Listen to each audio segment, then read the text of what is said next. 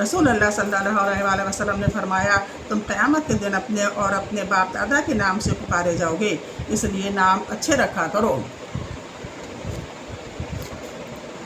یہ سب باتیں جو میں بتا رہی ہوں یہ سب حدیث سے ہی متعلق ہیں، حدیث سے ہی لی گئی ہیں، اس میں کوئی بھی شک نہیں ہے۔ اگر کسی کو کوئی شک ہو تو وہ مجھے فوراً ہی کمنٹ کرے۔